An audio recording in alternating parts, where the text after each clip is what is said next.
A month before my 7th birthday, I lost my mom.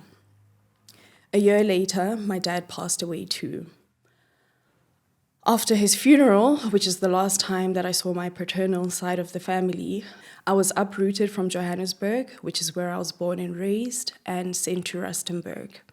From grade 3 to grade 12, I stayed in several different households, each with a mistreatment of its own. And I didn't know then what I know now. The things that were said to me, done to me, the things that I was forced to do, were actually emotional and physical abuse. I couldn't understand as a child. How could I? It was only months later, or years later, rather, in therapy that it all started to make sense. How all the overthinking, perfectionism, lack of boundaries, and the deep need to please others were all symptoms of trauma. Because I didn't receive love and safety from those who were supposed to care for me, I started seeking it everywhere else. I overextended myself to the point that I poured into others even when it left me completely empty. This showed up in friendships where I craved a sense of family, in romantic relationships where the attachment style that I had told a story of fear and need, and even in the workplace where I bent over backwards just to be seen as exceptional. Then 2 years ago, I hit a wall. I reached a level of burnout that I didn't know existed. I pushed my body beyond its limit and I broke mentally and emotionally. I was admitted to a psychiatric hospital where I spent 3 weeks, and that is when my healing journey began. Welcome to Women Building Women. I am your host, Samantha Letshedi, and this is the first episode of the season, Life Through the Eyes of the Anxious and Depressed. My guests have had mental health challenges, and they are brave enough to share those experiences with you today. Aphiwe, Busi, and Nontsi, my friends, welcome. Thank you. Oh, hi. Before we dive into it, guys, I just want us to do a bit of box breathing, which is something that I learned in therapy, where you hold your breath, you breathe in for 4, you count 4, you hold for 4, and then you breathe out. No, you breathe out 4, honey. Stop trying to steal my shine, girl. It's my podcast. And then you just pause a bit for 4, and then you repeat it again 4 times. I don't think we'll reach 4 times because of time, but can we please just start with that? Mm-hmm. And one thing that I want to point out is that you must breathe in through your nose. The mouth is for speaking, drinking, talking, and the nose is for breathing and smelling. So we're going to use the nose. Let's start.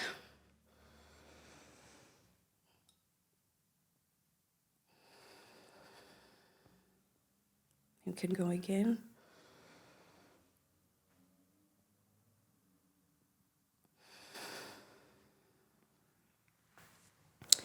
Great. I know most people think, especially when people say that breathe, they think to themselves that I breathe every day. This is what I do. What are you talking about? But the thing is, when you are in moments of panic, when you have a panic attack, when you're anxious, what's happening? What is going wrong at that moment? You can't really breathe properly, and somebody asks you to breathe, right? That's usually the response. So when you practice breathing consciously, even when you don't need it, it's going to help you in the times of need. Yeah. So that's my first tip to everyone. So to start it off, can you share some of the life experiences that have really impacted your mental health? Like those moments that left a mark. Cheers. I wish I had a list of one, but there's a couple. But for me, it first started when I couldn't necessarily go do the honors that I wanted to do directly after my degree. And then I just decided to go work, which wasn't part of my plan, my life plan. I wanted to do everything consecutively behind each other and then start working. So that didn't happen, but I was still fine, just a little bit anxious, but fine. And then I fell into a job that I didn't really like. And then that's when, the scale started to tip. And I'm just a very passionate person. There's nothing I do nonchalantly. Everything I do, like I pour myself into it because when I do something, I want to do it well. I want to do it right. I want to add value. So when I feel like something is in the way of that, especially when it feels like something is dimming, my light, like slowly burning the little fire in me, it really starts to put me in a space, in a position of, completely feeling a little bit useless, unvaluable. Like, what type of value can I bring you if I'm not really passionate about what I'm doing? And that's when I realized and started to get to know myself a little bit more. That for me, doing something, just getting a job is not the aim. The aim is to do something that I'm passionate about, something that, brings change, something that I feel like I'm adding value to it, something that I can wake up every morning thankful to do.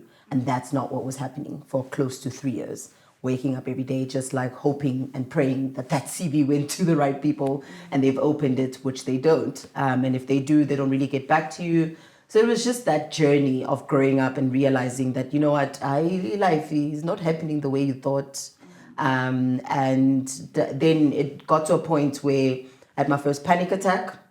It was really bad. I literally had it after running, which is very funny because they say exercise is good. It's good for when you're really going through like a depressive episode or whatever the case may be.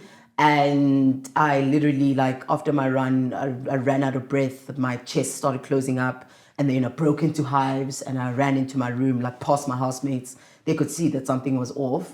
And I was like, just like really like hyperventilating. And then I just couldn't move on my bed. I felt like super, like strained, like someone was holding me tight. And then my friends came in and they held me and they were like, okay, cool, we actually need to call the ambulance. She's not responding to us. And when I got to the emergency room and they drew bloods and all of that, they had to put like multiple blankets. It was summer. They put like multiple blankets on me. And then the doctor came and he was like, yo, this is actually a very, very bad panic attack. And we are recommending, it's all up to you, but we're recommending that you seek help because it does get to a point where it's very dangerous for your own heart, Cool sharp, I didn't really take him seriously. I was like, Mina, panic attack, like, I'm black dog. Like, we don't do that. That is so real. Soldier. That is so real. There's always that stage, eh? There's always that, it's like a Mandela, guys. Like, Winnie Mandela really did the most. Like, what do you mean I'm having a panic attack? Cool, Sharpie. Then I obviously just like go back to life and like try and like obviously make sure that I'm calm. But I started seeing myself retract more and more socially. Very much like my capacity just running really, really thin. Didn't still do anything about it. Just like kept going. And got to a point where I was like, okay, actually, I need to tell my parents. This is now like 4 years of being depressed. Like now I'm like, okay, because I was always the independent child. Like, I do what I need to do. I don't bother you guys. And then when I tried to go home, that's when I lost the both of them during COVID time. And I think that's when I died, like completely. I think by the time I buried my dad, I think I buried myself too, but I didn't know. So as the months kept going on and I think I resigned from that job, was unemployed, no parents, no money. It was crazy and I had rent to pay. Thankfully, my friends at that time, they raised funds for me and then I was able to at least move out and move in with another friend, but they're paying like half the rent I would have needed to pay. And then a friend of mine, when just the community around you just starts being like, yo, this girl needs help. Like, do you know what I mean? You're like 23, no parents, nothing. Like you just lost your home. And cool shop and COVID, let me tell you something. Burying a loved one is not nice. It's not easy. And it's just not an okay experience. But burying a loved one during COVID is a different type of trauma. Because the way they treat your loved one, it's like they're a disease. Yeah. Do you know what I mean? When you see them, they're literally wrapped in a plastic. And you're like, what? That's my parent, dog. You can't just wrap them in a plastic, And it was really, yeah, at some point they're like, you're gonna have to try and identify your parents, otherwise they get put into like there was like a Massacre. yeah. It was basically COVID was like a massacre. There was a lot of people dying at the same time, not enough spaces in the cemeteries. So they would take people and essentially go put them elsewhere. And you don't even know where they're going to be put, but they just put together, like not even in the coffin, in your plastic, dropped there. And I was like, oh, hell no, that's not going to happen. Over my dead body. Long story short, as the months kept going on, my friend hooked me up with a job. And that was the first time I felt, okay, maybe I can try and live. But honestly, I was dead inside. But I was like, let me try. I mean, I haven't done anything I'm passionate about it in like 4 years. And eventually got to a point where I couldn't do it anymore. I couldn't fake it. I couldn't act like in Bogoto. I barely could wake up out of bed. I wasn't eating. Like I was just not just depressed, but also just PTSD from having to handle so much. 2 people, like 2 funerals, money.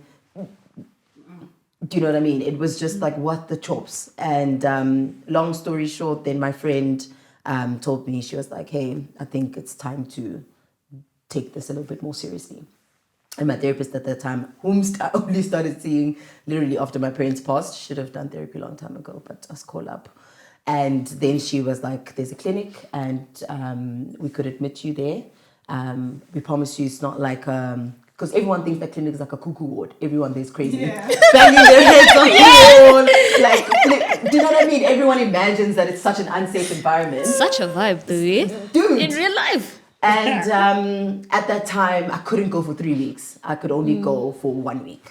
And it was scary. I didn't know what was going on. I could barely recognize myself. I was always just quiet, just reserved, like stayed in my own little bubble.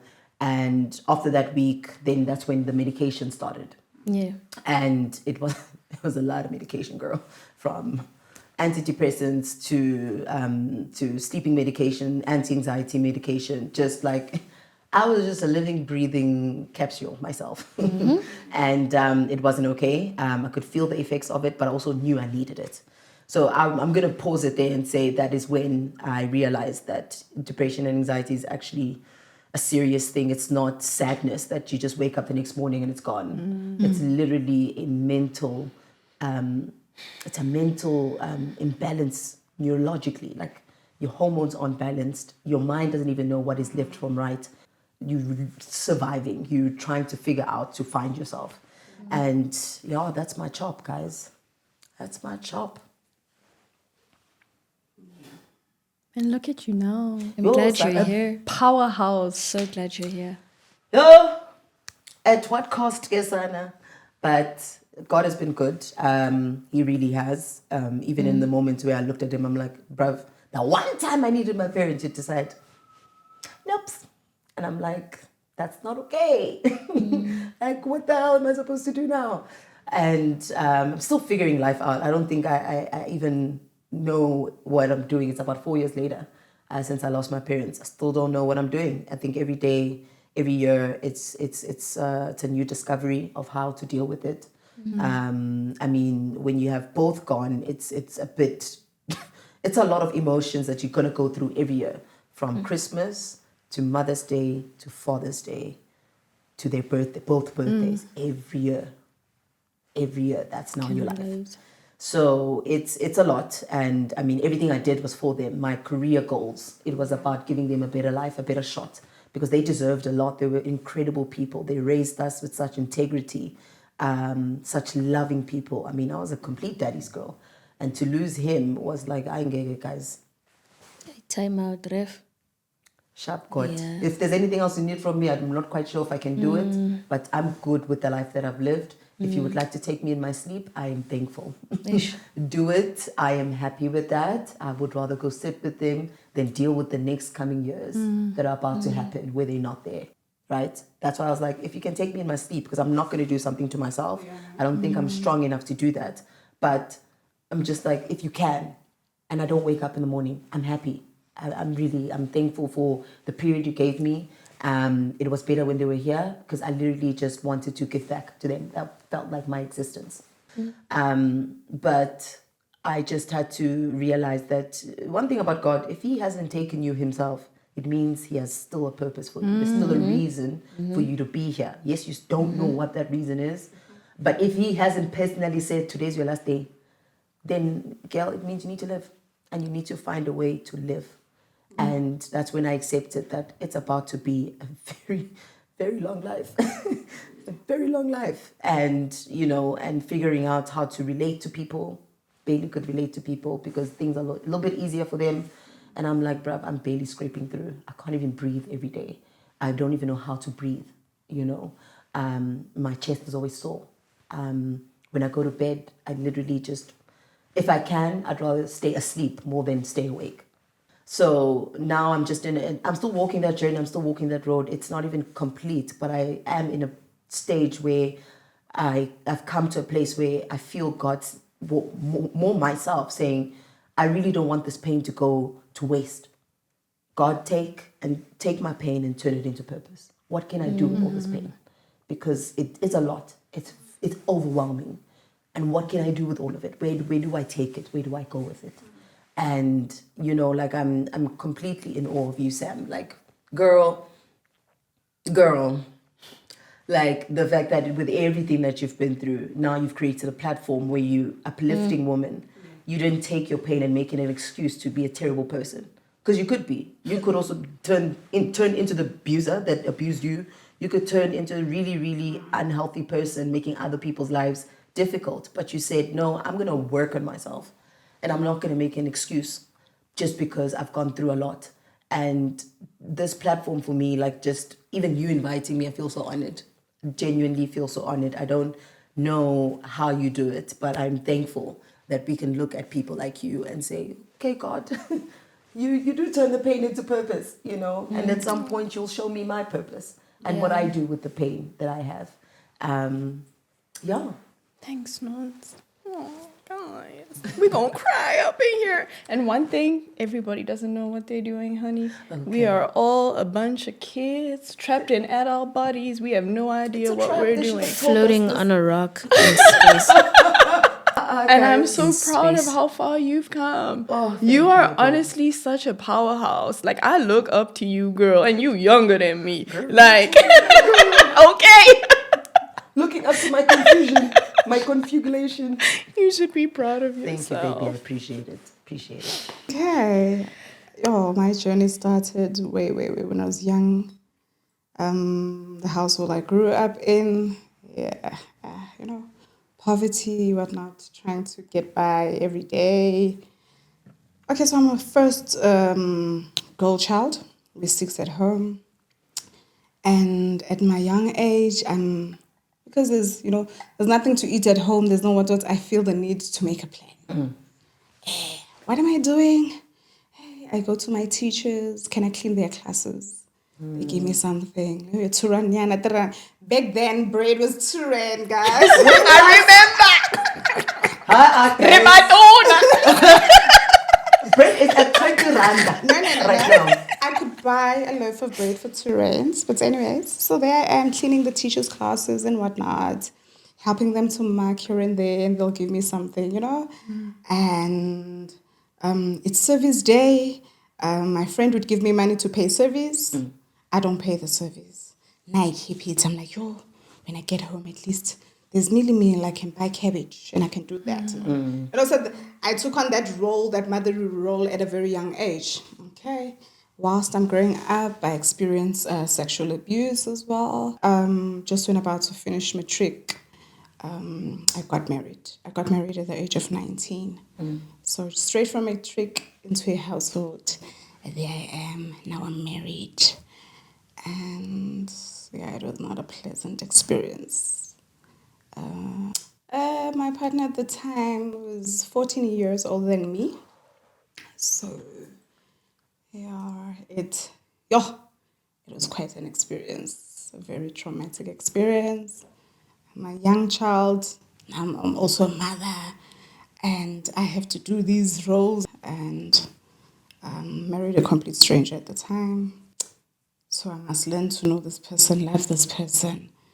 And the experience, the marriage itself was very abusive, and you know. So I stayed married. I was married, I think, for 13 years. And whilst I'm in the marriage, I didn't even know that I had depression. But I'm a mother of 2 at the time. And I'm weighing 39 kg, guys. And I'm going to doctors and I'm going, nobody knows what's wrong with me. You know, and I'm drowning. You know, okay. 12 years later, 13 years, somewhere there. And then at this time, I decided this is not working for me. I need to get out of here. And I think at that point in time, I had felt so much anger inside of me that at this point in time, I'm sleeping with a knife under my pillow. I'm like, at this time, if he can do something to me, I'm going to stab him. I think it's at that moment that it clicked. Busi, it's either I'm going to lose my life or I'm going to kill him. I'll go to jail. I won't see my kids. And what's going to happen then, you know? The abuse was it was intense. All forms of abuse. And there were times I'm a mother. I'm like, I don't want my kids to witness certain things, you know. I think there was an incident whereby he tried to throw me off the balcony or something like that. And at that point, I'm like, I'm not even going to scream. My kids are downstairs. They cannot hear this. They cannot witness this. I'm not going to. And I just held on to the balcony and I'm like, no screaming, no whatever, you know, and I'm fighting back. So after that type of abuse, I had this one day. Okay, so there were times whereby he'd take his belongings. Yeah, I bought you this phone. Or he takes the car, he tracks the car, he does whatever. At this point in time, I'm like, I'm going out with a friend. And I went out and I came back. He was so angry that I had left with my friend. But I'm like, but I informed you that I'd left with a friend. So, no. How can you leave me with the kids and whatnot? And it started this big fight. At that point in time, I had already, because I was of the mentality, because this is what I was constantly told. You are the one who's at the wrong. Fix yourself. If you can fix yourself, we'll be good. So at this point, I'm attending I'm seeing psychologists and whatnot. And as I'm attending, though, it's for abused women. And she's like, but you know that you're in an abusive relationship, right? And you know that this is a cycle. It's not going to end. You need to get out at some point. So I'm seeing this woman. And that day when he started this fight and whatnot, I had called her. I said, Shubile, things are happening. And knowing how this is going to end up. And she's like, okay, just send me your location. I'll be close by the house, just in case anything happens. You go, okay, sure. And then it happened that she drove by and she was parked on the road at the side of the house. Hi, Mamela, this fight is going on, I think from 7 until midnight. This guy is talking on his own, screaming at me. And he chases me out. He's like, because at that point, I'm like, this is not working for me. I want out. I cannot stay in this situation. This is what's going to happen. We're going to get a divorce. We're going to do that. We're going to do that. And he's like, what? That's not happening. Then he chased me out of the house. This is my house. I think the moment he said, get out, and he's like, you're not taking anything here. I bought everything here. You leave the phone, you leave. In fact, I must also take off these clothes that you're wearing. I think at that moment, it clicked like, Busi, this is your opportunity. Get out. Okay. I ran downstairs. I literally went out of the house. Midnight. The kids are not sleeping. They're downstairs. I think one of them said, Mommy, where are you going? And I said, I'm coming back now. And I ran out, gone. Since that day till today, I've never went back. And after I ran out, luckily I found the lady there, and she's like, let's go to the police station. Affidavit, what happened, whatnot. Went to the police station, wrote an affidavit. The husband kicked me out and whatnot. I stayed at a woman's shelter. I think it was 2 days, if not 3 days. I had a mental breakdown. Got admitted. Was there also for 3 weeks.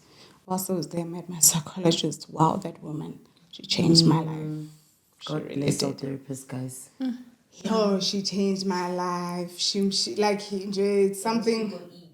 Yeah, it's she's my lifesaver, so to say. You know, She's like, whilst you're here, we are really going to get you out of this situation.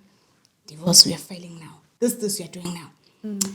That was the first episode I had at depression. Okay, overcome that.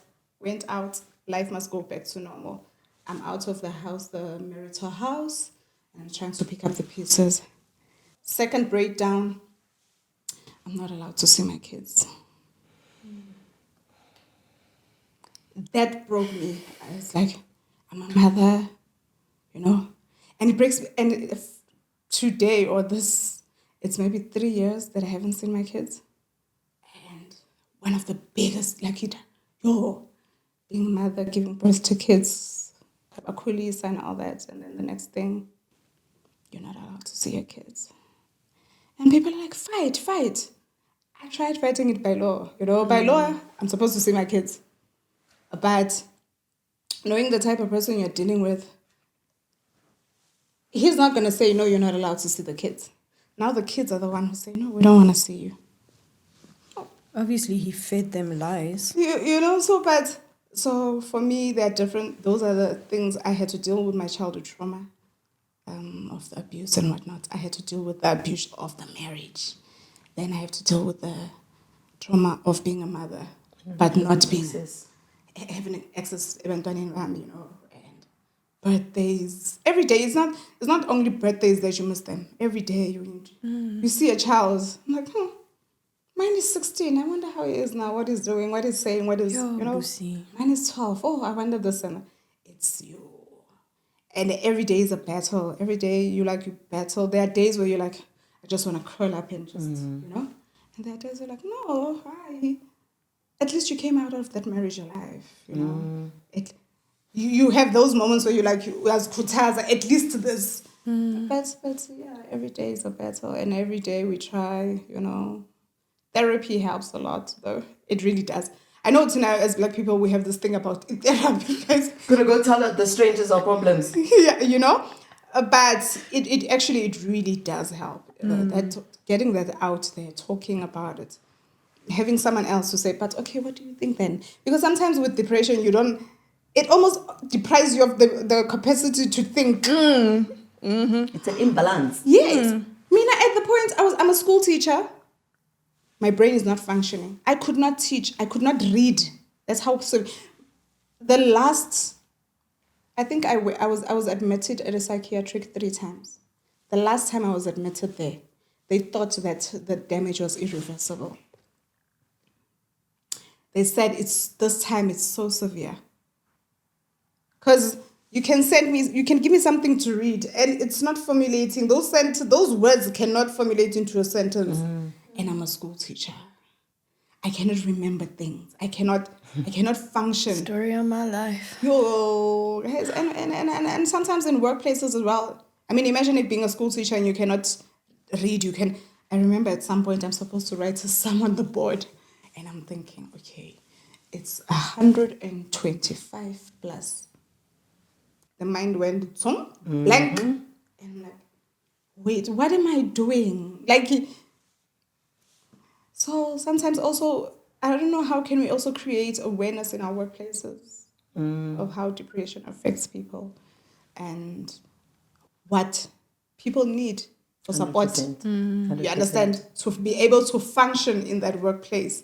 Because now I'm dealing with this. And now they're going to say you're incompetent. You're not doing your work. It's not that I don't want to do my work.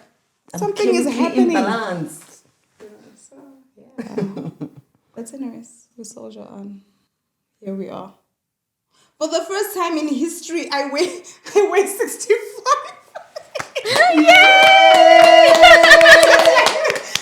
And someone is going to be like, and then you're celebrating weight gain. It's like, no, it's an achievement, guys. It's an achievement. Because for me, I'm an adult mother of 2, almost 3, 39 kg. Probably they thought you were anorexic. Yes. All types of, they could just think of, they couldn't pinpoint what was wrong, what was actually wrong with me. Depression. So, yeah. Sounds like it. Yeah. So, see, I am in awe of your strength. You've been through it, girl. Yeah. And look at you, so beautiful. Damn. Glowing, Sana. I don't believe it. I'm not Glowing. gonna say the number, but are you sure? The joke is done. The joke is done. Yo, no, you're glowing. You look nothing like what you've gone through. Yeah. Yeah. Yeah. Everybody don't look like your problems, guys. Amen. Case closed. You must not look at me and think, hey, Sana Dipuma. Yeah, but yeah. Your turn. Hi, my name is Aphiwe. Hi, And my I name am is so- Aphiwe. Mental health. Hi.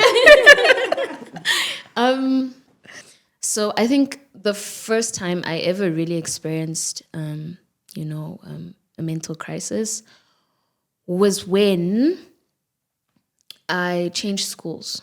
Right? So I went to an entirely different school, and I was bullied for a long time. And I think the biggest issue that exists for me is believing that something happened to me instead of downplaying it the way everybody else would downplay it for me.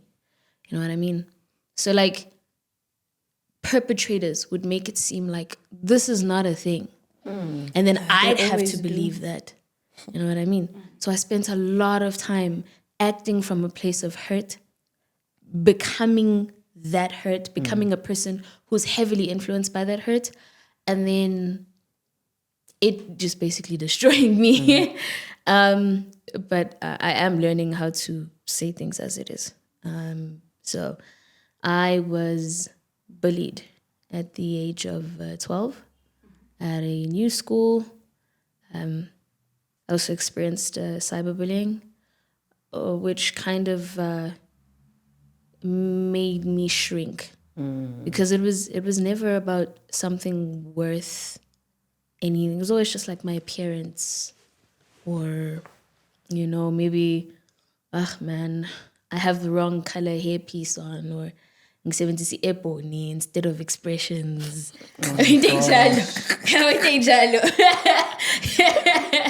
That's why. Stuff like that. But that's not the important part. It started there because that's where I began to believe that I maybe need to relook the way I perceive myself. And perceiving myself in the light of people who hate me in order to make sure that they never bother me again. So I became someone I wasn't. Just act like people so that they could like me. So I masked. I became something I wasn't. For a long time, I thought that was fine. Until it wasn't, because cracks started to show. I am a perfectionist. I am the firstborn daughter in my family, firstborn child in my family. Nazoge. So I've always held myself to a standard that was really high, and I was a perfectionist, and I spent a lot of time just thinking, you know what, people can say they hate the way I look. People can say, you know what, I don't like that you talk like this. I don't like that you do this. I don't like that you do that. But they weren't going to take away my achievements. So I started pressing. I started pressing. And unfortunately, the input never equaled the output. So I would work really hard, fail, literally just bash myself the whole time while I'm still trying to fix this. And it was a very toxic cycle.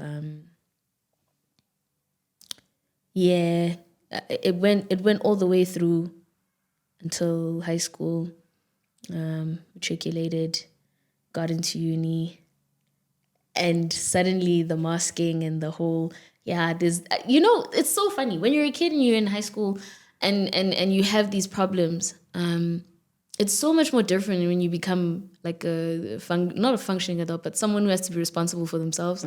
You're suddenly not at home, you're in an entirely different city. And the problems you had before, they just become so much worse. So the whole academic thing got worse. Push, spend nights, ngalali, zama ukusebenza, just so that I could do well, just so that I could make people proud. I fell into really toxic coping mechanisms. I'd drink the whole week through. Clean job. I think at some point, if you had met me in maybe like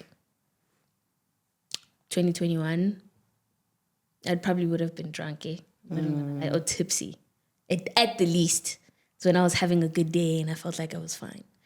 And I've had a bad habit of being let down by healthcare professionals. So the first time I ever saw a therapist, I was 18. It was, you guys are gonna be like, what? It was the middle of COVID. I matriculated in COVID, and I met this one therapist who was who was the therapist for my parents' work. I told her everything I felt. I told her, like, I feel like I'm losing my mind trying to keep up with a standard that I want for myself, but it isn't happening, no matter how hard I try. And I just kept telling her about all my other childhood experiences, all the uncomfortable instances where I decided not to listen to myself, and all of that. And she's just like, you know what, Poppy? You need a hug. Google Poppy fella, and then I Yeah, already you lost know. me at Poppy. You lost me at Poppy, girl. I left the room. I hope you see this, man. Wow. Poppy, you need a hug. Come put your mask on. I'll put my mask on and I'll hug you like this. I never saw her again. That's when I realized, okay, I'm being failed here. This is not going to work. We move on. First year, I decide to go see my school's psychologist. I think that's when I finally opened the portal to like my mental health. Like that's when I finally opened it like properly, and I was sorely disappointed. I had to watch someone literally shift my entire existence to one simple thing in my life all the time, just so that she could feel like that I went to this appointment. And for a long time, I was okay with that because I was like, mental health, this is just a waste. You know what? Let me just go so that I have a reason. If I F7, I'll say, I went here and I asked for help and I did this and I did that. F7. You was lost. Did I hear that? What was that, UJ? Yeah, so I was misdiagnosed with depression. And I spent a year just taking not the wrong kind of medication, the wrong combination of medication. Start taking the meds. Everything is horrible. I cut them cold turkey at some point because they keep making me feel worse. I have gone from not sleeping to sleeping like 20 hours of a 24-hour day, eating like 6-7 times a day to not eating at all. I am just existing in a point and in a phase where I can't even recognize myself. And the people who I would reach out to, I'm too scared to reach out to them. I'm way too stressed and I don't want to bother them. I don't want to burden them. Like, that's the mindset I have in my mind and stuff like that. I think things really got worse in 2023, though. That's when the hallucinations started happening, the voices, the things I'd see in my house. I have to double take the shadows, the feeling of being constantly watched, the heart attack symptoms. I have pain radiating through my arm to my jaw. Just crying every night, on time, every night, 12 to 3, on time. Doesn't matter if I had a great day, bad day, good day, left, right, up, down, crying, just non-stop crying. And then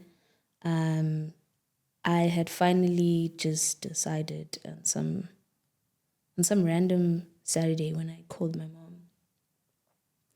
And I called her and I was like, yo, Mom, listen, this is what's been going on. This is what's happening. I'm not okay. And she's like, no, Tanami, don't let this be into Ezoglimazo for the rest of your life. Like, because she thought it was very much school related. I mean, in some instances it is. You know, when you have a lifestyle that you have to change because of school, it becomes, you know, it's like, no, you should. It's fine. Come home. It's okay. You don't have to finish. Wada. Not me though. I can't do that, right? So I finally had the honest conversation with myself. I was like, okay, maybe I need to take a break. Maybe I need to figure out what's going on because I'm tired of hearing voices outside my house. They're not there, you know. So. Oh, wait, before that, 2022 December, I realized that my psychologist, pardon my language, was shit. So I went to a psychiatrist. And the psychiatrist was like, nah, babes, you have bipolar. And I'm like, Nazo. Okay, there Another we go. diagnosis. I get.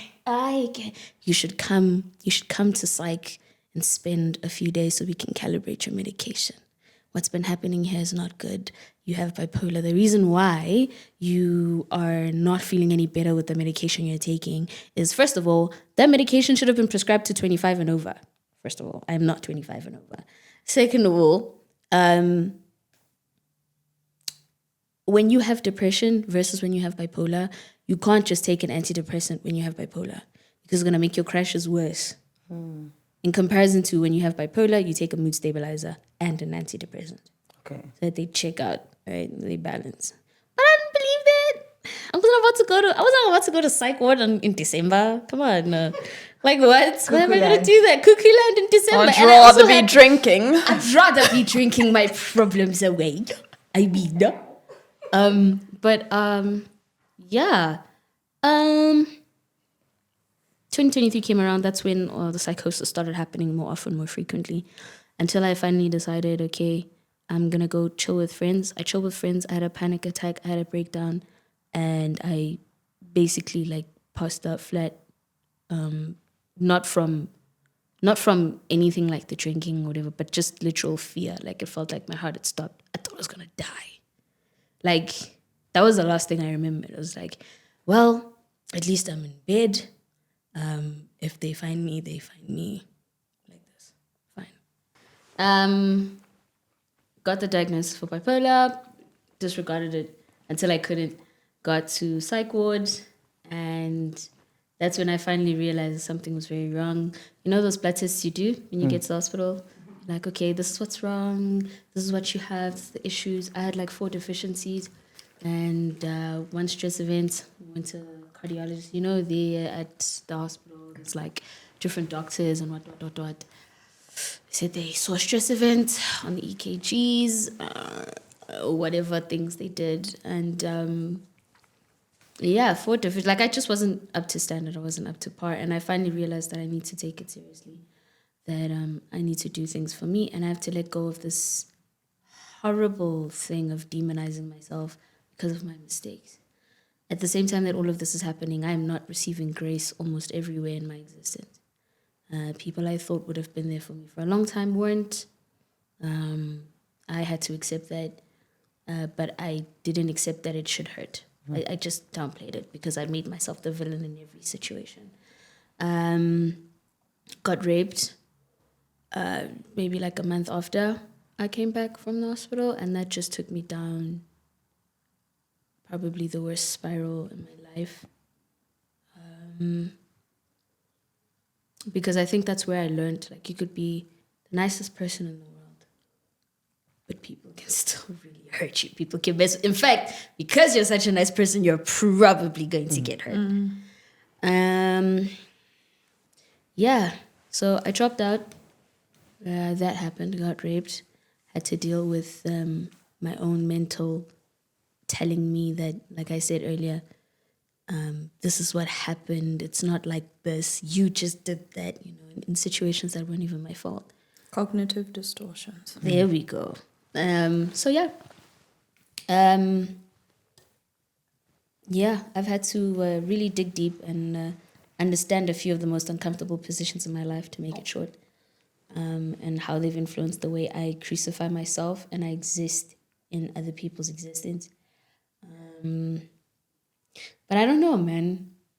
2024, I don't know. Like, I don't know what happened. Like, something just happened. Like, something clicked, and suddenly, like, I was so much more interested in existing again. That's good. Yay. Suddenly, the idea to attempt again just disappeared. I felt cool enough to do whatever I wanted to do. I'm sorry, guys. I'm a cool kid. I'm a cool kid. And the distinctions were rolling in. Yeah. Queen. Yeah. And cum laude. Sam knows, like, I never not tell Sam. Like, Yeah. so, just suddenly paying attention to what matters to me. Working on my body, because I also did gain a tremendous amount of weight. I think I gained like 30 kilos in 6 months. I blame the antidepressants. It's the 100% antidepressants. girl. It's the antidepressants. And yes. I gained 19 in the space of 6 months. We strive to gain weight, guys. Lena, like, Babes, I was eating nothing, but the weight gain was serious. I'm like, where are these rolls coming from? From what? From My thing eating? is my sleeping med. What is it called? It was a sleeping med, a sleeping aid, but it was also really good with schizophrenia. So it was generally used for schizophrenia, but I used it as a sleeping aid, right? So the thing is, one of the big side effects of it is it'll get you there. It'll get you to a point where you want to sleep, but lo and behold, you will be hungry. Okay. And I'm a student on a budget. I can't raid my fridge every night. So what did I do? I bought maize meal. Chowing the noodles. Parish. yes, Ganja eat parish every night before I went to sleep. But I gained like 30 kilos in 6 months, and I've lost 18 of those now. So well done. yes, so I don't have a big story to tell, but I think it's really big to me because It's your life. It opened my eyes to a lot of things. Yeah. I'm actually currently dealing with the anger phase of this whole healing journey. I am livid. Don't open that can of worms, girl. Not yet. You know, the thing is also mental challenges look different for they do. everyone. So even if you feel like yours aren't extreme, they are still extreme to you. And it matters how you feel. Exactly. So don't downplay it, girl. Get out of that cognitive distortion, okay? And you know what? Most of you guys, well, I think all of you guys sort of answered this question that I was going to ask you. But so going through life, so if I rewind back to matric. So after matric, for me, it was a matter of, okay, now I'm set free. I've left these households, no more abuse for me. I'm going to hustle for myself. I'm going to work hard academically, get that bursary, which I did. Thank you, God. Amen. And I went through life and experienced so many other challenges when I stepped into the workplace as well. It was pretty toxic. Corporate is toxic. That's a conversation for another day. And I had someone who was also bullying me at work. There's an episode. You So should watch it. there You should is an watch it. episode on it.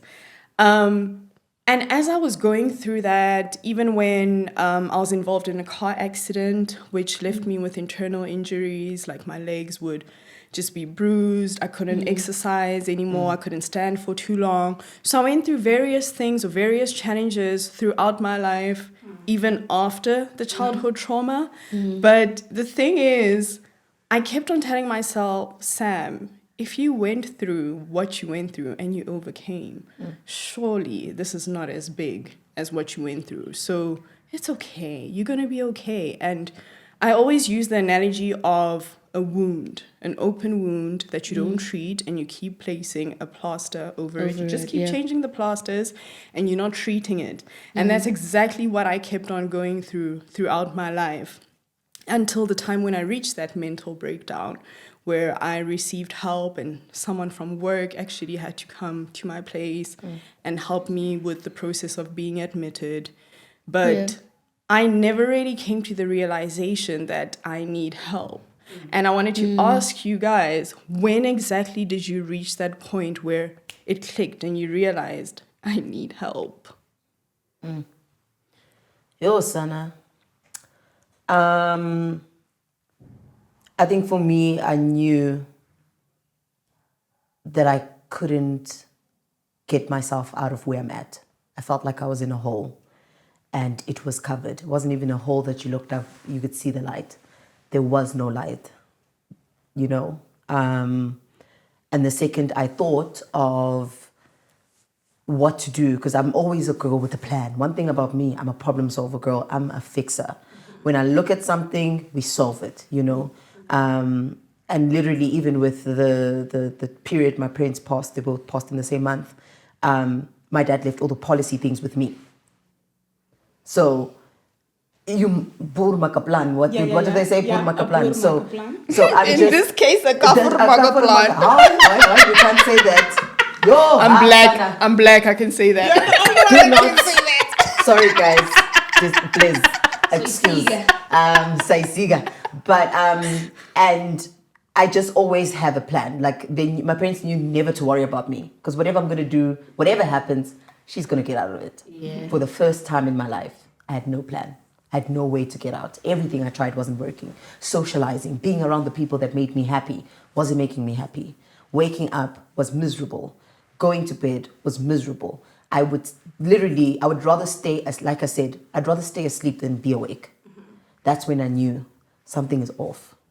And I then, you know, my therapist already told me months ago, and one thing about me, I'm Zulu, I'm stubborn. Okay. I need you to understand. Exactly what I went through. No, I need you guys to understand, guys. Point blank, I put my hand up. I'm stubborn. And it took me a hot minute, to realize, Uguti, Nontsikelelo, there is no way out of this except medically being helped. And I was shying away from medication because I didn't want to be that girl who's weak. Yeah, you know, you know, life really has you. I was like, no, I'm not going to be that girl. I'm not going to be the victim of life. And I was very scared. I was very, very scared. Like, praying wasn't working because my biggest belief is God. You know, He is the very essence of why I breathe. Exactly. And He was just, it felt so quiet. It felt so silent. I was like, so you're ignoring me. Like, I don't know what to do. I have no one to call. My parents are just not here anymore. Like, what is going on? I thought you'd have more grace on me, but da-da-da-da-da. You know, just throwing a whole tantrum. Yeah. And eventually I listened to my therapist. I listened to my accountability partners at that time. And that's when I said to my therapist, you can take me to the clinic, and whatever medication you want to put me on, it's fine, dog. Like, I'm not going to fight you. Just do it. Yeah. Busi, was it when you were running out the door, when they chased you out? Yeah. But I think for me, even before, the running out of the door was a blessing in disguise. You know, that day was literally a blessing in disguise. But I think for me, the realization that I'm losing my life one way or another. It's either I'm going to leave this household out of a, let's say, in ipogisi, or in handcuffs. One of the two. Just realizing that on its own, it was then when I realized, actually, you know what? Yeah. But I don't really think I had much of a choice, because right when I went out, I had the breakdown. You know, so, but it became my ticket out of that whole trap that I was in, because I was literally trapped, you know, whereby for years I knew I needed to get out of this, but I never had the strength to do that. It was a trap. It was an ongoing trap. And there's nothing that feels helpless than being in a trap where you don't know how you're going to get out.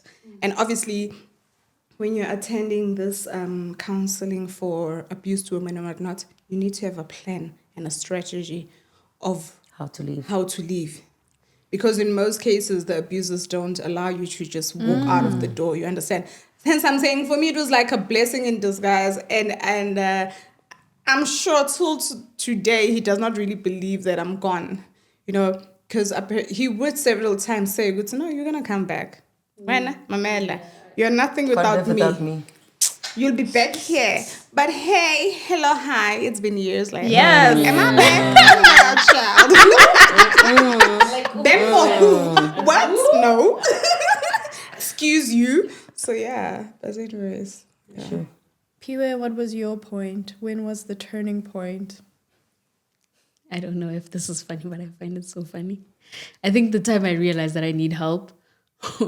So whenever I was at my house, right, I would see shadows and figurines, and I used to have a lot of sleep paralysis, and it used to scare me. But there was just always this one shadow in the corner of my kitchen.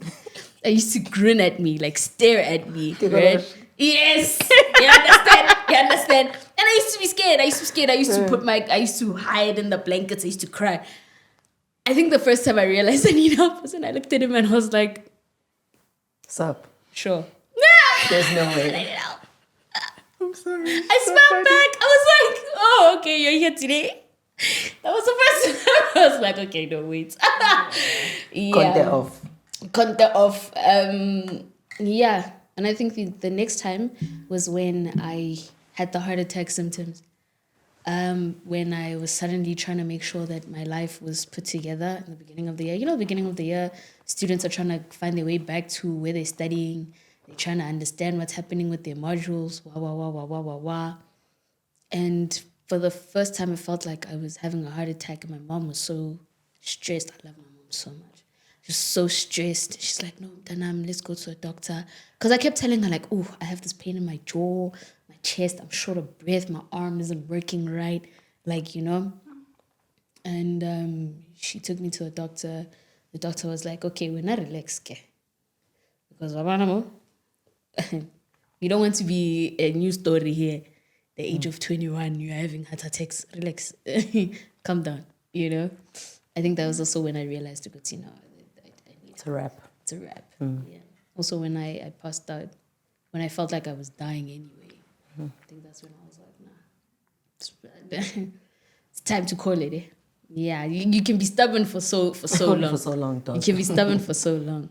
So I'm just gonna take it back, rewind a bit again, back to the originator, the brain, right? Just for people who don't understand, also I didn't do biology, so I'll just like keep checking my notes because, you know. So the brain basically is made up of neurons, right? Yep. Nerve cells that communicate via neurotransmitters, which are chemical messengers. Nons kept on speaking about chemicals, so you'll get to understand why. And the neurotransmitters that are involved in mental health, there's 5 of them, but I'm just going to touch on 3. So the first one that everybody knows is dopamine. That it's a neuron, yes, and it's also a feel-good hormone. So it's involved a lot in your mood, motivation, memory, pleasure. And then you have serotonin, which is another famous one, the happy chemical. Is what they call it. So it contributes to feelings of well-being and happiness. It's involved in mood regulation as well, and sleep and appetite. Then you have GABA, which has a calming effect and literally tells the other neurons to calm the fuck down. Like, why are you shooting all over the fucking place? Like, just keep this shit, like, just keep it over here, keep it balanced. So that's GABA, and then you have glutamate, which promotes learning and memory, but that's not what we're interested in here. And then you hear of a chemical imbalance, and what that means or suggests is that like mental illness is caused by too much or too little of these certain neurotransmitters or these neurotransmitters that I just discussed now, especially serotonin and dopamine. So depression is linked to low serotonin or dopamine levels. And then anxiety is related to GABA imbalance. Like I just said, GABA is like, ooh, you're shooting up, come back down, keep it leveled.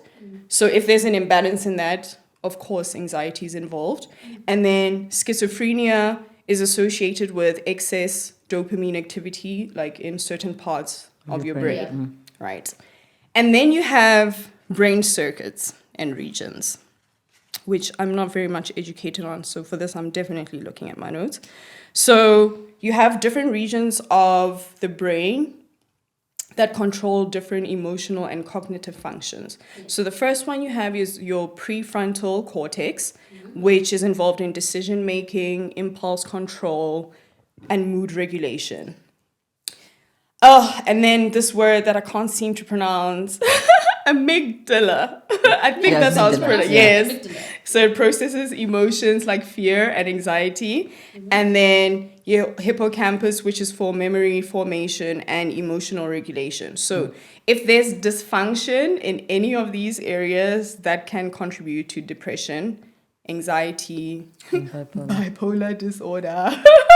And others, look at her dancing for her bipolar. Oh my goodness. So basically we have, so with mental illnesses, right, they're influenced by there's the chemical imbalances we acknowledge, and then any dysfunction in relation to these brain circuits, that's another one. Or it could run in the family. Yes. And then there's adverse life events, Yes. Yeah. or environmental stress, which is something that we can relate with or resonate with. But yeah, so that's basically what it is in terms of mental health, just for people who don't understand. And the next thing I want to dive into is just asking you guys to just paint a picture of what a day looks like for you when you are at your lowest, or what a week looks like for you.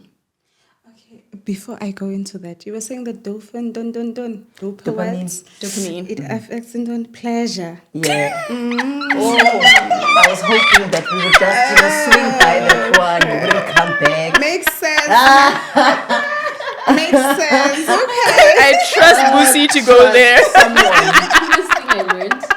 The coolest thing I learned about antidepressants, if you stop them cold turkey, your libido just shoots. Like Crazy. proper. Like it's actual known fact. Like That's crazy. anyway. I feel like Busi has a lot to. No, I'm just. That one just caught my attention. Okay. Makes sense. But now because it's balanced, that's why the ink is okay. The The myth is nothing. Yeah. Yes, nonetheless. What does your typical day look like, girl? Okay. Okay. I think for me, being diagnosed with severe depression and anxiety, difficult day. I'm so anxious. Everything is overwhelming for me. I am all over, cannot complete tasks because I feel like everything is just so overwhelming for me. And well, obviously the panic attacks become something that I cannot even control in most cases. While at the severest, I cannot control them. But of late, I have not really had my panic attacks or anything like that. So I've had less panic attacks and whatnot because I'm, trying to balance that. But a day when I'm at my most, I cannot function. I literally cannot function. So I'm so anxious. I'm panicking. It's a matter of, I need to complete this. Oh no, but this is not important. Okay, I need to do this first. And that on its own becomes so overwhelming for me. So, at work, and it becomes difficult because obviously I'm a school teacher and I teach the young ones, shaman. And they say, teacher, are you okay? And you're like, you don't want them to see you in that state. You understand what I'm saying? No, I'm okay, don't worry. Then I have to walk out of the class. Immediately I walk out, oh my gosh. Then I'm crying and I'm, So yeah, but otherwise, depression is something else. It's a monster. Yeah. It's a monster. I would say my difficult day, there's two versions. The difficult day when you're in a job that you don't like is, at that time, I would blank out. So I would be driving, I'm on the road, but I don't Forget you're remember. driving. I don't remember that I'm on the road. That's when I knew, yes, it's getting dangerous, because I would drive and I lived in Cape Town at that time, southern suburbs, and to get to the peninsula, it's about 40 minutes. Yeah. So that's a long drive to forget. Yeah. And Some of the roads are like... Mamela, you're up there. And the fact that I thankfully didn't get involved into any crazy accidents when I was blanked out or anything like that. And then I, literally in that job at the time, it's a very social job. It was a sales rep, which means you have to talk. And customers, for some odd reason, they think a sales rep means consultant/therapist. So they tell you their stuff. I would blank out completely. I wouldn't remember anything that they're saying. Or before I go into a customer, I have a panic attack. Because I know now I need to socially be present, but I have nothing left in me. Literally zero. I don't have any emotion. I can't smile. I can't, I'm like, if I were to think of it and paint a picture, it's like a machine where your heart signals can show. It's like literally like that. So what are you going to go do? And you've got 10 customers that day. That is what it was, what the bad day looks like there. And then a bad day with now grief involved, because that was just depression. Now, depression and grief, that is a combination that is very deadly. And if you're a person who's going through that, I really need you to take it seriously. Please don't ignore yourself. It's a very, very deadly combination. And that one for me is, like you said, you can't complete tasks, you're all over the show. And for me, for a whole year, the first year my parents passed, didn't do groceries. Could never understand how to put a list together of what food to eat, because I don't know what food is. Like, I can't think of the food groups, right? And then to wake up and eventually start now work. Now I'm in a job that I love, but I blank out completely. There's a meeting, I literally just like, I have to literally drink a couple of like coffee or something that's a shot of like caffeine or something to, excite me, because I'm still, I'm at negative. I can't think. You can send me an email, I can't think. Phone calls give me anxiety, so I put my phone really very much on silent, so I don't hear the phone buzz. And I would make sure that like I'm in a quiet environment, so nothing's overstimulated. So like sounds, yes. So sounds, traffic, cars hooting, all of that contributes, and I'm like all over the show. Like I'm anxious, and then I can't eat as I said, and then I can't fall asleep, so I have crazy insomnia. So now A, you're not sleeping, B, then you are tired throughout the day and you can't remember anything. But the problem is you want to fall asleep during the day, but at night it's zero falling asleep. For some odd reason you have energy now. Where were you the entire day? Exactly. And number B, you don't remember anything you did that day. So if you were to ask me how was yesterday, I can't recall. I just can't recall. Yeah. I think for me, right?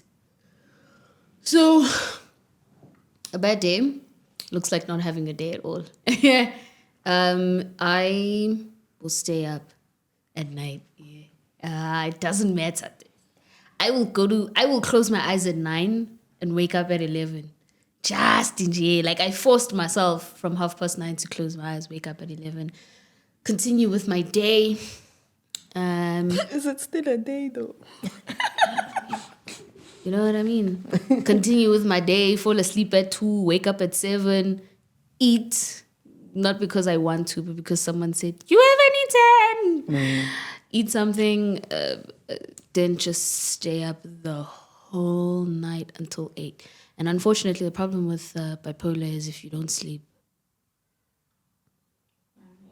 Yeah. It's also very tricky to define a bad day when you're in bipolar, because at some point you believe your emotions are not yours.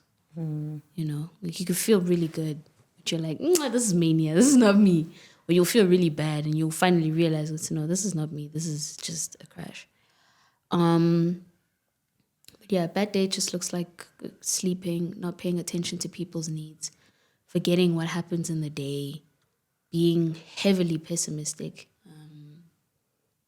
Heavily pessimistic. And what else? Something I'm forgetting. Oh, yeah. Isolation. Pure isolation. Hectic. That one is very hectic. Pure isolation. Like, leave me alone. Like, pure isolation. I could literally be screaming for help, but I would rather die than ask someone to talk to me. I would rather die. Like... And it's unfortunate, but it's the things we have to deal with when we're down low, because they happen so often with bipolar, and now you have to convince yourself that you're being crazy for feeling the way you feel, because it's not you, it's the tip of the mood. But yeah, bad day looks. Another bad day though is when I'm having mania. A bad day looks like pure anxiety, like just unfiltered, like pure anxiety, like assuming that people have thought a certain thing about me and running with that the whole day. I apologize 1,000 times a day for absolutely nothing, apparently, like absolutely nothing. So if you hear me say I'm sorry more than 4 times in a day, you must know I'm having a very bad day. I'm having a very, very bad day. I'm scared. And like I'm actually scared.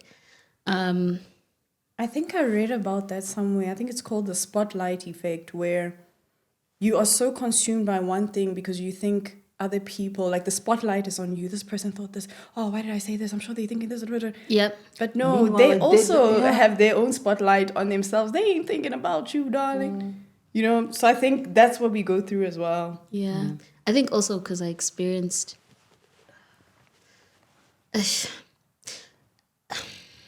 like, you know,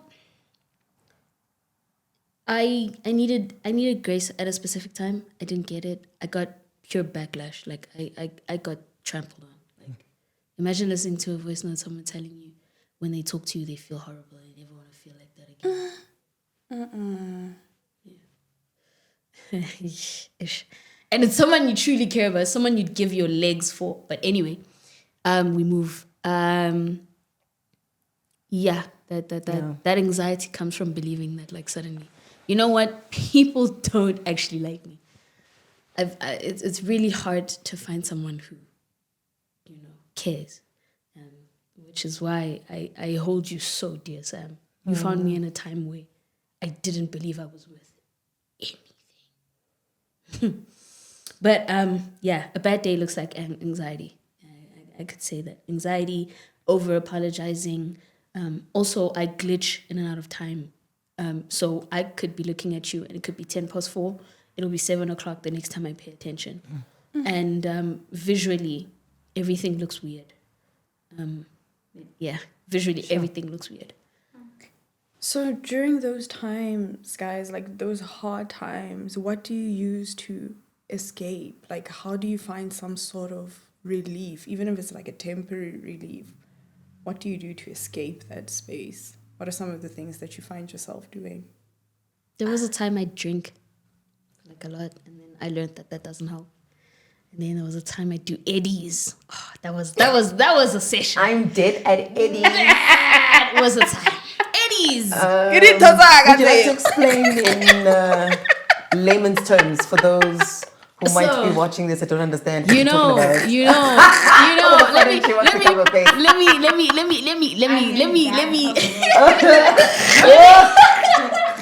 Let me. Okay. So you know the things Peter Tosh wanted to legalize, right? So that the ones that you eat, the ones that last a good 8 hours. I used to have those. More than 8 hours. 8 hours. The thing is, if you go too high, I tweak. But if you go too low, you don't feel anything. okay. You know what I mean? That's crazy. So, yeah, I used to take eddies, and then I learned that that's a very horrible coping mechanism for bipolar because you're almost promised a crash. THC really affects your mood. Like it puts you down there. Yeah. But the way I deal now, I cry. I cry. It's very helpful, not gonna lie. I cry. Like I proper cry. And I get pissed. No, you will hear from me on a bad day. I get pissed. I get proper pissed. I've seen those Insta stories, honey. I get proper pissed. What's going on in this judgment? No, you guys are gonna hear from me. Don't get. This is the last time I will ever hold. Like at some point, I decided this is the last time I will ever hold something that hurts me in my heart because it keeps the peace for you. 100%. 100%. You know what I mean? You'll hear from me. But I also dance. That's a lot. That's great. Yeah, I can't dance, but I dance. Understand? Yes. And then also, obviously, getting back into my hobbies, singing, painting, instruments. Just getting back into things I know were really good for me before things got really bad. Yeah. Where? I think for me, writing. Writing in that journal, whatever. Journaling. I think pouring out those emotions. It is very important to allow yourself to feel all those emotions, whether it be anger, whether it be whatever emotions you are feeling. Allow yourself to go through them. But for me, at this current moment, I find myself. But writing Ugly those. cry. That ugly cry. That one you really don't want to see in my face. Child. I think then after that I go to sleep. Mama, like, That sleep slaps. It slaps after a cry. The best. but no, not manzigangane, just sleep. I'll wake up like the beginning. But for me, for some reason, the stress affects me a lot. My body reacts to the stress very quickly. I can have that anxiety attack or whatever, panic attack. An hour later, my man, the tension, my neck is stiff. I feel my whole body will notify me, goes, no, something was seriously wrong. So I often wonder, okay, why does my body react so quickly towards the stress? Yeah, stress is not I had a point whereby I nearly had a stroke because of that. Yeah, it is not. Thank you for highlighting that one. Yeah. Apparently, that box breathing also helps release tension, like in your shoulders. Yeah, because that tension goes from here down there, and it's accompanied by headaches and whatnot. So we have to really take care of ourselves because it's that simple to get that stroke. It's that simple to have that heart attack and whatnot. That quick, even. Because I literally go numb. The next day, I'll be numb. I'll be in pain. I'll be So. Sure. I have what you call unhealthy coping mechanisms and the healthy coping mechanisms. And the unhealthy ones, to help me at least cope with that terrible day, is drinking. Okay. So drinking enough to numb myself so that I'm not aware that I'm struggling. Especially when it's almost time for bed, because I'm also an insomniac. So I would have to make sure that I'm numb enough not to think about what I'm thinking about and about how horrible the day was and blaming myself about how horrible the day was so that I can at least get a proper night's sleep. And then over the years, then I realized that the other thing I was struggling with was breathing. So grief, what it does is it almost like tightens your chest. You know, it's love that has no way to go, right? Yeah. So it's like holes in your chest that cannot be filled. So you almost tighten up. And you form like a ball and you can't breathe. And at that point, I needed to do something that was, because the box breathing, I tried in Dagamane, did my best, only lasted for just a couple of weeks. And then the anxiety and the powers of not being able to breathe became stronger because it happens. There are things that you try and it just doesn't help long enough. And then the healthy one is journaling. What? Journaling. Journaling. Yes. The javelin. Miss Trunchbull from Matilda. Definitely journaling. Call it out. They call it the name and tame. That's what my therapist told me or taught me. Name and tame. The second you name the emotion, you know how to cure it. Yes, that's exactly what it is. Yes. So you mentioned alcohol, you mentioned vaping, which is nicotine. Both of those things are depressants. Yes. They are known as dopamine and serotonin depleters. So in as much as they provide temporary relief in the moment, over the long run, they increase your levels of anxiety. And the eddies? I mean, I will not speak terrible of cannabis. The prolonged use of anything causes an adverse change in your body. And unfortunately with cannabis, like I said earlier, like you'll never know because it fits a different archetype for different people. You know what? There's a reason I spoke about alcohol and nicotine and not cannabis, okay? Let's not go there. Excuse me. Please. I will tell you what helps. The first thing that you said when you were laughing when you said it was contradictory. But exercise does help, guys. I remember at that hospital where I met you two ladies in our cool house. We had a mood tracker. So we would work out Monday, Wednesday, Friday with a biokinetic. 7 a.m. And then Tuesdays and Thursdays, there was nothing us, unfortunately. Yeah. And when I would track my mood, the days when I'd exercise, I felt great. So good. Yeah. Oh my gosh. And the days that I didn't, I was really low. And apparently a 10-minute walk can improve your mood for 2 hours. Yeah. Wow. Okay. So just the 10 minutes walk. Yeah. So highly recommend exercise. And then sleep. As an adult, you need between 7 to 9 hours of sleep. I don't care what you want to say. You can come here and say sleep is for the dead. And if you say that, you will be dead very soon because of that. Yeah. But like, honestly, sleep is a game changer. It really is. I don't want to lie. It really is. And then in terms of the things that you consume in terms of supplements, because I'm one person who has experienced the negative effects of antidepressants. I tried them for like about 9 months. Unfortunately, they did a whole lot of damage to my brain, forgetting. Well, yes, there was the weight gain, cool, whatever. But then what it did to my brain, like the forgetting, the dissociation disorder, like I was like, I'm not going back there. I'm done. So what I do take is vitamin B. So the vitamin B complex, I used to actually think that the B in vitamin B stood for brain because it helps with your brain chemistry, but apparently no, it's just a coincidence. It's not really that. Yeah. So that helps to regulate your mood. So it boosts your neurotransmitters that I spoke about 'cause B is for initially. nerves, And then you have your omega-3, which builds brain cells, boosts dopamine and serotonin. And then another one which I recently found out about is lion's mane, which is a medicinal mushroom. So it helps with anxiety and mild depression.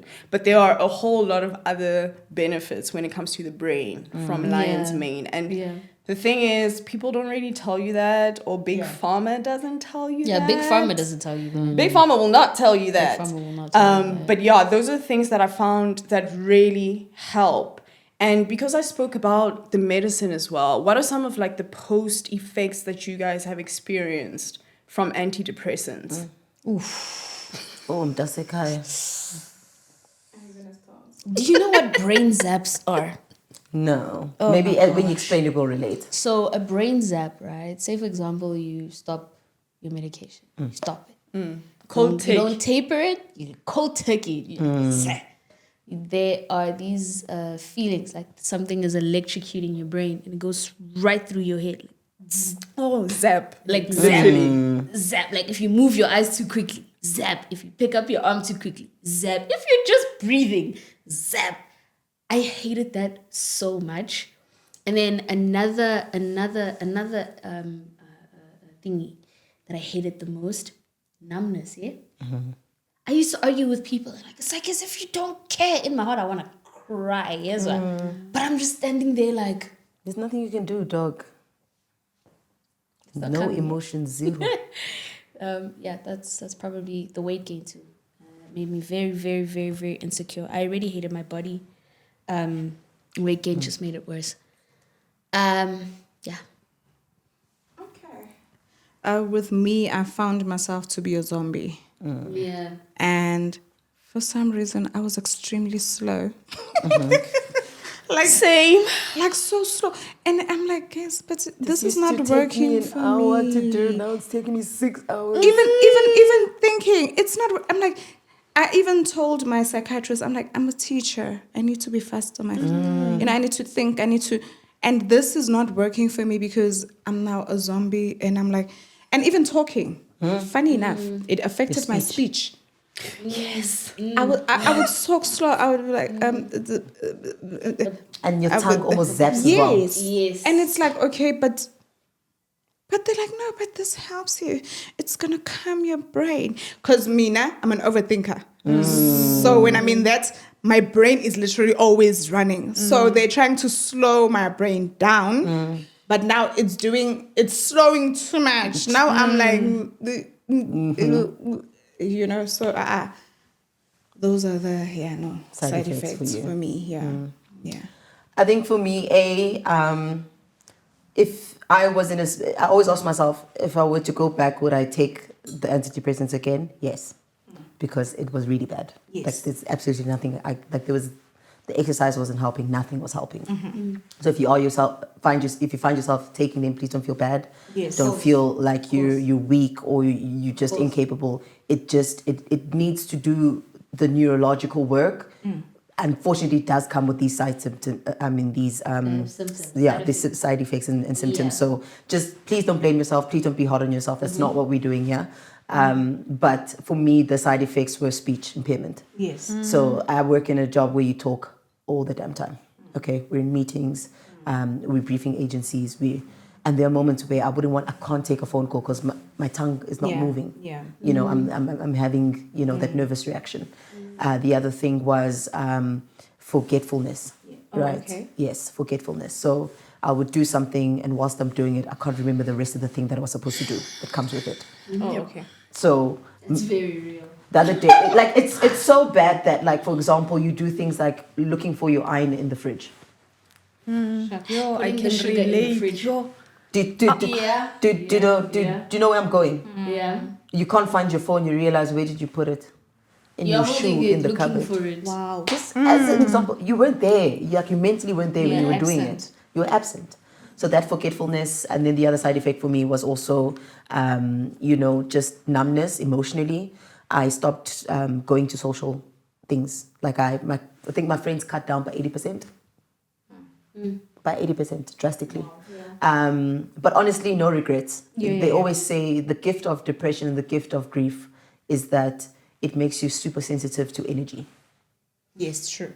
So you can read energy the second you go into the room that these people aren't okay. Yeah. Because you can feel your energy go down. course. You're very sensitive because you know how sensitive your energy is. You've been in a very low state. So that is the gift. Take it, own it. It's the gift. You will lose friends, but I promise you it's okay. It's the right ones to go. Yeah. And the ones that they stay, whether it's 1 or 2 or 3, it's the right ones that should stay. Yep. So please don't feel bad about that. You will go through grief of losing friends and losing Yes, people. of So course. that will happen. But at the end of the day, when you come out of this thing and you come out strong, because you will, here's the living proof, obviously, right here. Because you'll recognize that you have just the right people in your life. Yeah.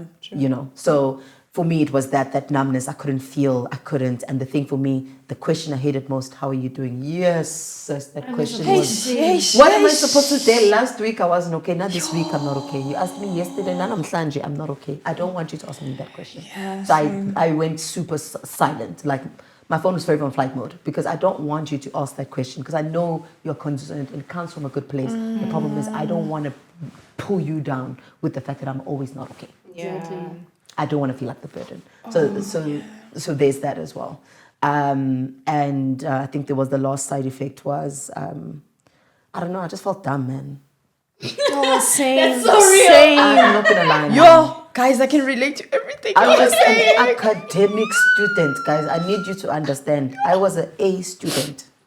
Then suddenly, Suddenly, I can't remember shit, dog. Like, I'm just like, it's very, like, your self-confidence. It really, it taints that, You really go and you box yourself in because you're like, I don't want anyone to see that I'm no longer the same. yeah. And if you are going through that, I very much empathize with you, 100%. But you will get through it. Sammy, do you have anything on your side? I mean, you guys mentioned all of it. Did you see my reaction Yeah, every yeah. time you guys were saying something? I'm like, me too. But so people like myself, and again, I'm not taking away from the fact that those pills do help to a certain degree. Yes. But because I'm not a fan of pills, like I mentioned Lion's Mane. Lion's Mane comes in capsules, but it also comes in the form of a shot. There's like a surf fruit. Your free advertising. Surf fruit shot that has lion's mane, so you can drink that. Another thing that you can consume that helps a lot in terms of dopamine is fish, eggs, and nuts. Specifically walnuts and cashews, my favorite over there. So Yes. walnut looks like this, guys. Seriously, some of us Yes. we don't know what this is. And And it's the cashew. This is the cashew. Yes. And then the ones that help a lot with boosting serotonin, my favorite, guys, salmon. Oh my gosh, my favorite fish in the world. Turkey as well. And eggs and nuts as well. So they work both ways. And then other general stuff that you can consume as well are berries. So all the types of berries, honey. The blackberries, strawberries, blueberries. They contribute to brain health. Yes. And then any like leafy greens, like your spinach, broccoli as well. I mean, broccoli almost looks like a brain, so like it makes sense. One thing about you will equalize brain with anything that has a Right? Right? And then my fave, green tea. I know a lot of people drink green tea for detoxing and for their skin. chamomile tea as well for calming you down. Exactly. It helps with the brain a lot. So that's for those who don't want to take any pills. you can have that. You can consume that, and that will assist. So people who do suffer from mental health challenges have very unhealthy ways or unhelpful ways of thinking, which are referred to as cognitive distortions. So I have some cards over here with common cognitive distortions. You ladies can pick one, read it out to let the people know what it means, and then take us through or give us an example of a time when this applied in your life, when you thought in that certain way. Fortune telling, yo. The expectation that a situation will turn out badly without adequate evidence. That is super, super interesting. All right, guys, disclaimer ne. Like I said, I am Christian. So there's certain things that I don't necessarily believe in, not to say that if you do believe in it, there's judgments towards that. Absolutely not. It's just things that I don't believe in. So fortune telling, the word itself, not really something I believe in, but the idea of a situation, you already preempted something to happen. At that point I was doing interviews because obviously I'd resigned from the job I hated. I preempted that they can see that I have lost my memory. So I might not get that job. So I'm nervous not because I'm just like nervous because it's normal to be nervous, but I'm nervous because they're going to see the imperfections that I've now gained because of my situation. And lo and behold, I have a job, guys, which means I was wrong. Yes. So yeah, that's an example on my side. Can I go next? Okay. I have one here, mental filtering / disqualifying the positive. So this is recognizing only the negative aspects of a situation while ignoring the positive. So there was a video that I posted on TikTok. I had like over 100 comments that were positive, over 9,000 likes, over 100,000 views, but I still focused on the one negative comment. And it's similar to what happened with Aphiwe as well. I posted a video a couple of weeks ago, and in I don't know how many hours, this girly... 6K views? Exactly, 6,000 views in a few hours. The comments were so positive. People were relating to what she was saying. It resonated with them. But she sent me a voice note and she was like, Sam, I looked so nervous. Look at my arm. I'm busy shaking. She had all the negative things to say, but there was such a positive outcome or feedback from it. I couldn't even believe it. I think I gaslight myself to believe that everything I say is trash. But yeah. What's your card, girl? Me. Are you going next? Okay. Magical thinking. The belief that acts will influence unrelated situations. That's a difficult one because, hey man, I think my biggest belief that if I am kind enough to everybody, life will work out for me.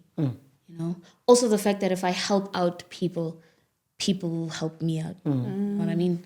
And I'm not saying it's unrelated per se, but I just think it's funny that I used to believe that like, oh man, I'm a good friend to my friends. I'm a good friend to this person. I'm always available. I'm always overstretching myself. And I'd find myself believing that that's the case in other situations that had absolutely nothing to do with it. I needed to stop that because people don't owe you anything. They really don't. They don't owe you kindness. They don't owe you time. They don't owe you anything, especially when they don't know you like that. So living with that presumption and finally setting myself free of it was pretty cool. So, yeah. Okay. Well, mine is jumping to conclusions. And what will we do? Jump into conclusions. And that is interpreting the meaning of a situation with little or no evidence. Okay. So, for example, when I came back from my sick leave after being admitted. And now I walk into the workspace and everybody's looking at me. Now I assume that everybody knows my situation. Everybody knows that, okay, Lona's because I'm shia kancane. Everybody knows that I've got depression. And now I'm, scared that, okay, maybe they're judging me. What's happening? What do they know? Why is she looking at me that way? Whatever. Even though people would probably be genuinely concerned and like, are you okay? And I'm like, okay, yeah, I'm okay. And then I'm always defensive because I'm like, what do you know? It's like whatever you think you know, you're wrong. Yeah, who told you? So, it makes life a bit difficult having that type of mentality, Yeah, but I somehow learned to find out first. Wait, don't jump yet.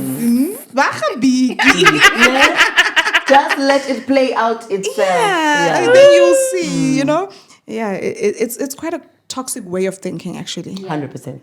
Yeah, when you're going through life where you're constantly jumping to conclusions, it's like, okay, no, I relax. The wrong people too. True. Yeah, 100%. Very true. You Very true. tend to treat other people in that regard. Now you become defensive. Yes. And you Hence, can't I'm respond. saying I'm always defensive. Yes. Yeah. You can't respond to accountability anymore. Yes. But funny enough, certain situations also, with the situation that I was coming from and the type of marriage where I was always defending myself. So in any situation, I'm You're always on already guard. Waiting. Listen. Yeah. So it does, Just a side note to that, because you're touching on something that I recognized happens when you lose family and you've now become an orphan and you come from a good family. You do become defensive because of the fact that you no longer have that covering. Yeah. That Right? protection. That protection. Yes, your parents don't walk with you everywhere you go, but you know for sure your mom is praying for you. You know for sure. You call your dad automatically. He's like, who did what? Yes. No one does that anymore. You're on your own. So if you develop those type of coping mechanisms, just know that it is an adaptive response. I have another one. This is fun, actually. Magnification and minimization. So exaggerating or minimizing the importance of events. One might believe their own achievements are unimportant. And I went through this. It was a therapy session. And I was going on and on about how, and at the time I hadn't started this podcast. It was still an idea. And I'm like, I haven't started the podcast. It's been an idea for the past 2 years. I also want to get into radio, but there's so much gatekeeping. I haven't done this and this and that. And my therapist was like, honey, you are a graduate. You went through 3 years of articles. You are a qualified accountant. Why are you not looking at the fact that you have achieved something in the time where you didn't achieve this one thing that you have your mind set on? You have achieved so many other things. And I failed to look at that. So I minimized those achievements. And I was magnifying the fact that I didn't achieve this one thing, which I'm achieving right now. That's what I'm saying, baby. Yes! And Sam, funny enough, we tend to do that to ourselves, right? We tend to be hard on ourselves. For example, when I think about, now I'm free, divorced, and whatnot. And this is the plan I have for my life. I'm going to do this, I'm going to do that, I'm going to do that. Circumstances happen, life happens, whatnot. But I focus so much on what I did not achieve, and I tend to overlook the fact positive. that, you're out of that situation. You're alive. Yeah. Now you can do certain things, When I think of it, for example, I was seeing my psychologist, and every time around the month of May, June, I just become anxious because it's the anniversary of when I know every second year or every year I'm admitted around the same time. Yeah. 3 years is Landelana, so 3 years in a row. I'd be admitted Your body remembers. And then Your body does remember. yeah. So then now it's around that time and I become anxious. What's going to happen now? And my psychologist is like, no, but you're focusing on the wrong thing. It's an achievement. You have not been admitted. Let's work at you not even coming here. what are the things that are triggering you to be anxious and whatnot, you know? So we do tend sometimes to focus on the negative instead of the positives, and we are hard on ourselves. I just want to finish up the cognitive distortions. I'm not going to share any examples, Yep. but just going to share the rest of them so that people can recognize if this is a pattern Yeah, that they have. yeah. So you have catastrophizing. Ooh, my Oh, fave. no. That's the one I do.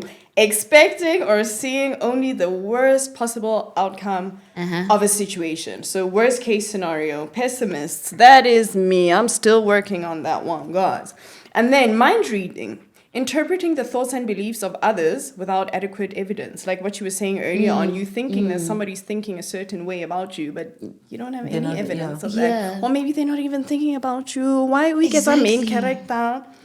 And then there's all or nothing thinking, like thinking in absolutes, such as always, never, every, like viewing things in extremes, like, I always do this. Why am I always like this? But it's not really always okay. It was one time. Very strong with bipolar, by the way. And then overgeneralization, making broad interpretations from a single or few events. Yep. So you take one experience and apply it to all everything. experiences. You failed at that one thing. Ish, I'm such a failure. failure. But it was one thing. And then lastly, emotional reasoning. The assumptions that emotions reflect the way things really are. So the way you feel, now you turn it into a fact. But it's only an opinion. So there's one way that you can counteract this. It's self-talk. So you have a fixed type of mindset when it comes to self-talk, and there's a growth mindset as well, right? I mean, self-explanatory. But basically, what I want to say is pay attention to your patterns of self-talk. First of all, like think about it. Like, what exactly am I saying right now? Is this an opinion? Is this a fact? Like, is this backed by any evidence? You know? Always Do I look need for to evidence. do Exactly, something about it? exactly. Should I fix it? Shouldn't I fix it? Yeah. And you must also ask yourself, how are you feeling? Like, if somebody Yeah. else were to say the exact same words to you that you are busy saying to yourself in your mind, how would you feel about it? Yes. Exactly. Yes. And then think about the urge. Now, what do you feel like doing after you've gone through this franticness of that self-talk, right? And then, crap. exactly. And then what behaviors come about? You pop those bottles, honey. Bona. You take out your choof and breathe in the nicotine. Was a spin case. Yeah. Right? And then what's the outcome? It's like what I said, that yes, you get temporary relief in the That moment, but your levels of anxiety gradually are just increasing. So like you must really start questioning your self-talk. Like think to yourself, are there any cognitive distortions that are present? Like what we just went through right now. Is this a fixed or growth mindset? You know?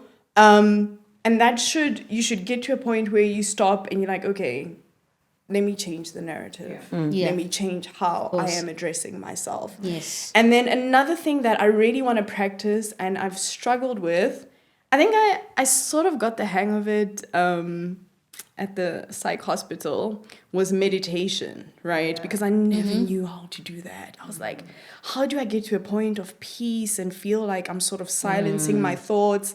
But I got to a point where I understood that meditation is not exactly about silencing your thoughts completely. It's about recognizing that they taking exist, note. they are there, but creating distance from them, not being attached.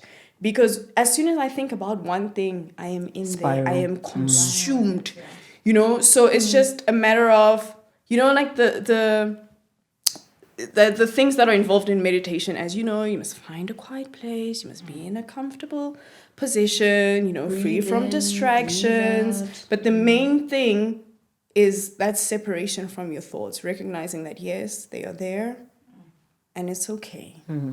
I can move from that. Yeah. My final question, which Aphiwe touched on a number of times, is how has your mental health affected how you relate to others, your relationships? I find that I'm struggling, especially in my friendships, because I feel like I can't or I don't always show up because I'm failing to show up for myself. And at times I feel like, oh, I'm such a terrible friend. Like even the last time when we met up and I spoke to you and I'm like, you met me at the worst time, like when I'm really trying to find myself or trying to show up for myself. So I feel like I can't be the type of friend that I really want to be. So how has this affected your relationships, family relations, friendships? It's a big question. You look very enthusiastic to answer this. Go for it, girl. Understanding that not everybody's here to trigger you is a big one. People walking on landmines makes it difficult for people to understand you better. Not everyone thinks the same as you. So not everyone will understand how to deal with you unless you communicate it properly. The way it's also shaped is shaped my mental health, has shaped my relationships, is the fact that I don't believe anyone has good intentions. I really don't. No matter how hard you can try, no matter how hard you can care, you can and it's so bad because that means I'm pushing something great away. Yeah, so we're working on that. I'm pretty sure we're all actively in therapy here. So we're talking about these things, but we're not, at least I'm not talking about them from a point where they're hurting me. But we're working on it, you know. What else? Yeah, hey, understanding that some people just don't have capacity. That's true. You're not a horrible person. That person just didn't have the capacity. And that's okay. You're not unlovable. You're not a bad friend. You're not all these things that you feed yourself. That person just didn't have the capacity to hold you. And I promise you, you will continue in life. And then you'll find yourself chilling next to someone who wakes up at 7 a.m. to go stretch. And she tells you, go join this purple group. And then she will be your friend for the longest time. And you won't feel like a burden. I promise you, you'll get there. But yeah, those are things that shaped my stuff. It's just, yeah. Not me stretching, Kasebe. Why are you even awake at that time, dog? Like, why? I need to exercise. I'm drunk of sleeping meds, Bro, sleeping meds. blurry as hell. You're like, Time to go.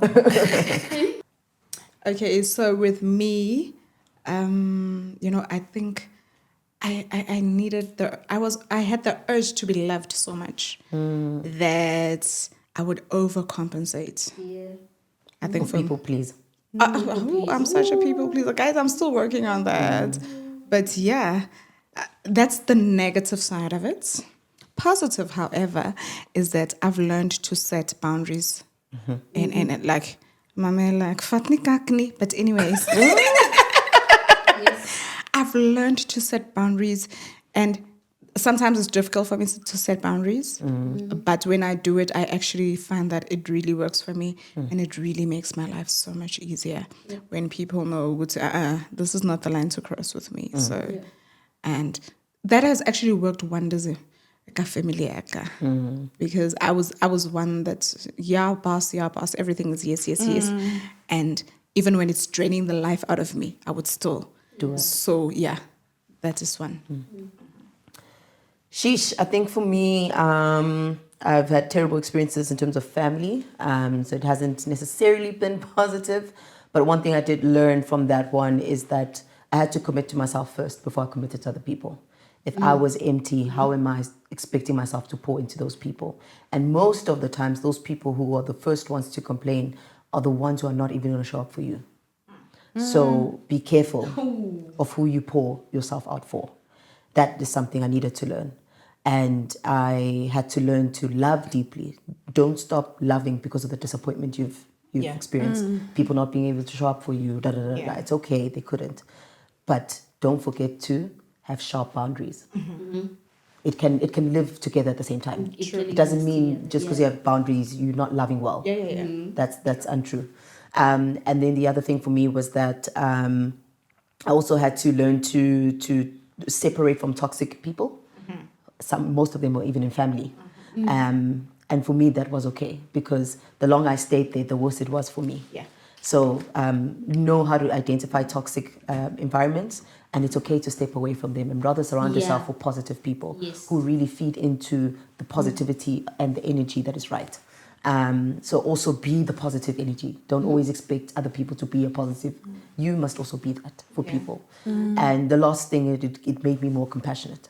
So having suffered so much with mental health and loss and all of those things, I now understand when someone can't show up for me but apologize for it. There's a difference. Some people don't show up and don't even bother to apologize.